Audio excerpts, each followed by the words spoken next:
Government servant यानी सरकारी मुलाजिम की पाकिस्तान में बड़ी कदर व कीमत है। पाकिस्तान में सरकारी मुलाजमत हासिल करने के लिए जद्दोजहद, तालीम और काबिलियत की ज़रूरत नहीं होती, क्योंकि सरकार को ऐसा शख्स गुलाम के तौर पर चाहिए जो अपनी आवाम पर बेदर्दी से डंडे बरसाने का हौसला रखता हो।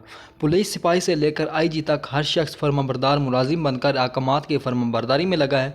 रियासत ने सरकारी मुलाजिम को माशरे में बड़ी इज्जत दी है।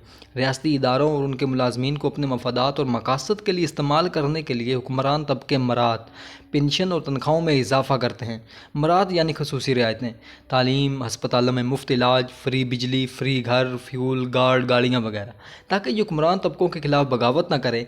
इन मरातों के लालच में इनकलाब से ज़्यादा इस्लाहात पर तवज्जो दें और तमाम टैक्सों का बोझ अवाम को अदा करना पड़ता है। टैक्स अदा करने वाले मालकीन हैं जो अपनी मेहनत और काबिलियत के बलबूते पर सरमाया पैदा करते हैं।